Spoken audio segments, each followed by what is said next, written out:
Hey, teenagers, young people, thank you so much for coming back again and again and again and again and again and again. You're coming back because you're very serious with your life, and that's why you're coming back. That's right.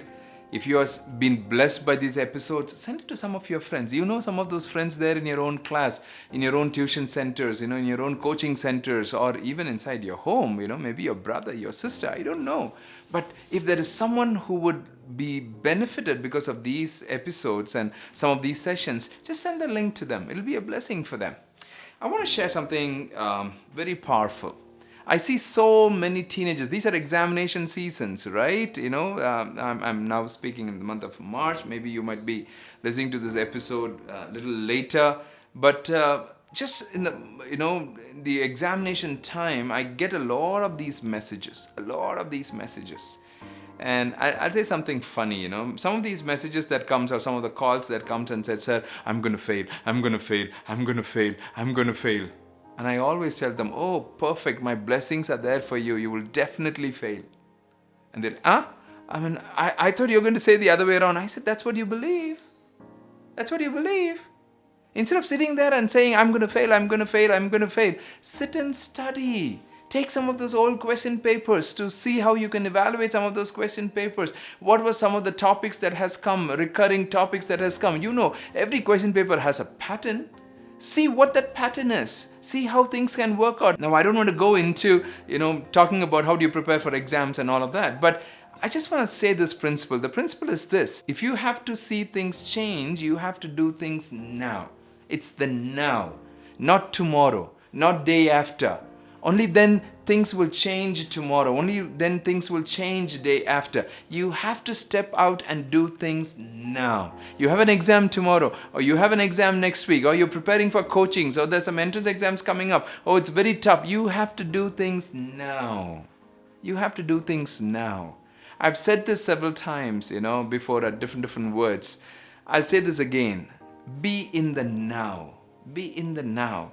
Something that I had written for me to share with you is that, don't quit, don't be discouraged, don't be anxious, and don't abandon God's dream for you. I'll read that again. Don't quit, don't be discouraged, don't be anxious, and don't abandon God's dreams for you. You heard what I said? God has an amazing dream for you. Amazing dream for you. Don't abandon God's dream for you. Have that tenacity to push forward. Have that tenacity to see how things can work out. There is something that I'm doing right now. Don't go into the details of it, and nothing has been working out, in that particular, space that I'm doing things.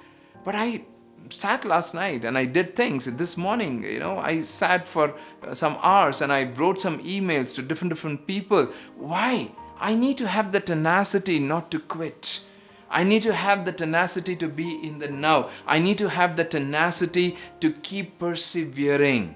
See, tenacity is a very interesting word. I'm using that word again and again. It's kind of that inner strength for not giving up and being in the now and doing things, the way that we would find the result. That's the word tenacity. I'm just breaking it down into my words. Don't be in that place of anxiety. Don't be in that place of just looking forward and saying, "I don't know what's going to happen. I don't know how things are going to happen. I don't know how things are going to change." And you have to come and live in the now. You have to come and live in the now. And when you're living in the now, don't quit. I'll read those words again. Don't quit. Don't get discouraged. Don't be anxious. And don't abandon God's dream for you. Don't abandon God's dream for you. I don't know whether you know that verse. It's a very powerful verse. It's not by might, not by power, but by thy Spirit, says the Lord.